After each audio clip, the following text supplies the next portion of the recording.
Você acorda cansado, não de ter dormido mal, de existir. Você pega o celular antes de abrir completamente os olhos.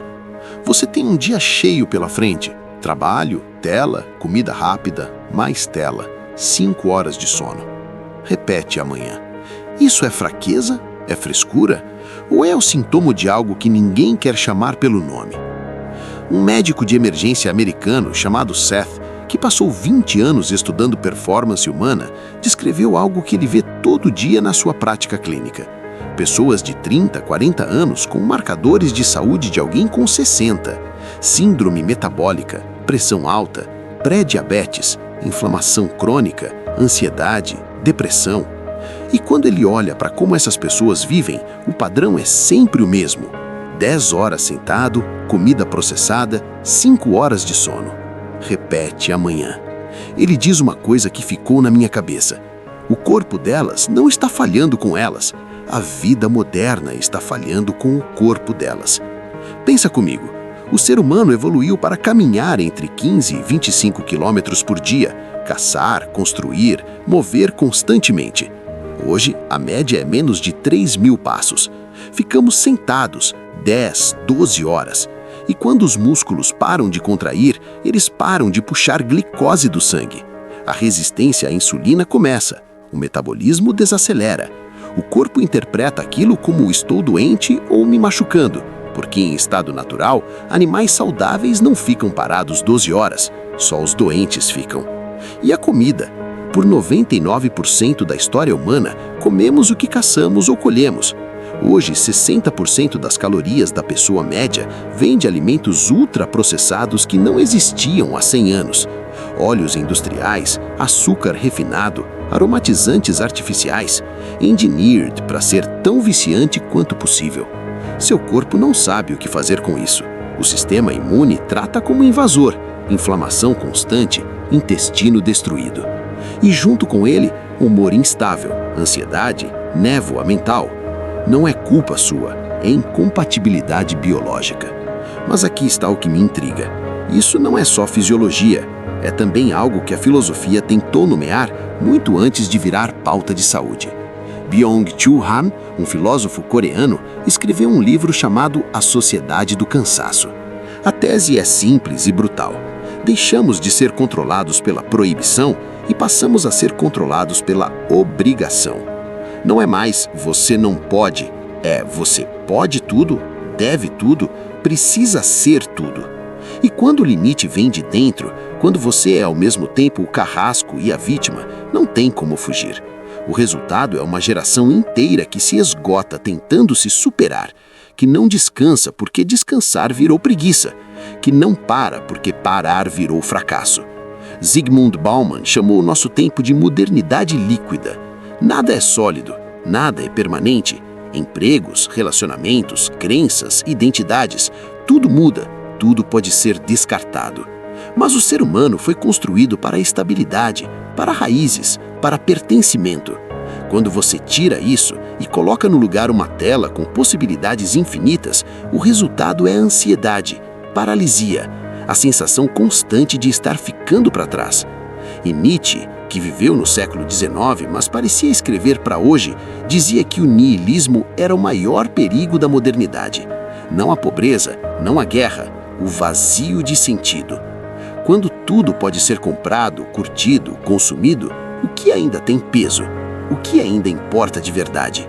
A ciência descreve o que acontece no corpo, a filosofia descreve o que acontece na alma, e os dois estão dizendo a mesma coisa.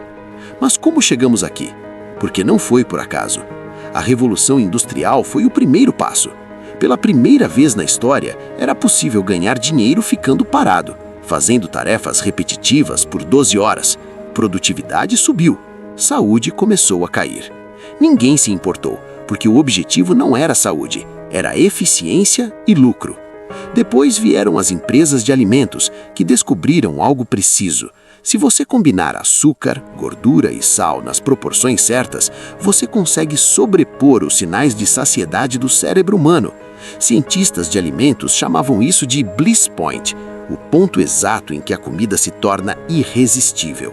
Não foi um acidente, foi design. E quando as doenças crônicas explodiram nos anos 50 e 60, diabetes, obesidade, hipertensão, em vez de perguntar o que mudou, o sistema médico decidiu tratar os sintomas. Colesterol alto? Toma uma estatina. Pressão alta?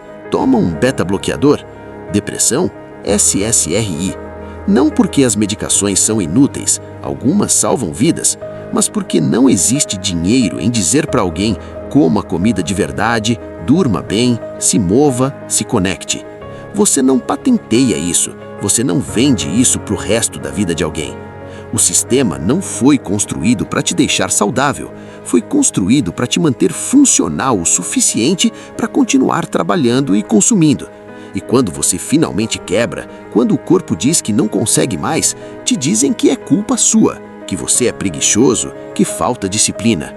Mas o sistema é que está quebrado e foi desenhado assim. Então, o que se faz com isso? Você não vai mudar a Big Food, não vai reformar a Big Pharma, não vai desacelerar a economia de atenção. Mas você pode optar por sair, pessoalmente, para sua família. E é mais simples do que parece. Não fácil, mas simples. Mova-se como humano. Caminhe mais, carregue peso, mova o corpo com frequência e em baixa intensidade. Seu metabolismo, sua insulina, seu humor, tudo responde a isso. Coma o que existia há 100 anos. Carne, peixe, ovos, vegetais, frutas, raízes. Se a sua bisavó não reconhecer o ingrediente, provavelmente não é comida de verdade. Durma como se sua vida dependesse disso, porque depende. 7 a 9 horas, quarto escuro, sem tela antes de dormir. Uma noite mal dormida já afeta sua sensibilidade à insulina, seus hormônios, seu apetite. Crônico, e você está andando com a fisiologia de alguém 20 anos mais velho. E se conecte de verdade, não o scroll, presença. Estudos mostram que o isolamento crônico tem o mesmo impacto na saúde que fumar 15 cigarros por dia. A solidão não é fraqueza emocional, é inflamação, cortisol elevado, imunidade comprometida. Então, a vida moderna é uma doença? Talvez a palavra não seja essa, mas quando um número crescente de pessoas com 30, 40 anos apresenta o corpo de alguém com 60, quando a ansiedade virou epidemia, quando dormir bem virou luxo e se desconectar virou ato de rebeldia, isso não é uma coincidência, não é fraqueza coletiva, é um sinal de que o ambiente está errado.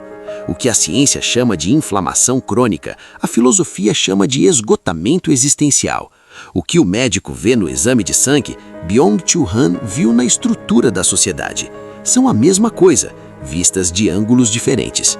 E aqui está o que mais me interessa. O extremo não é buscar equilíbrio.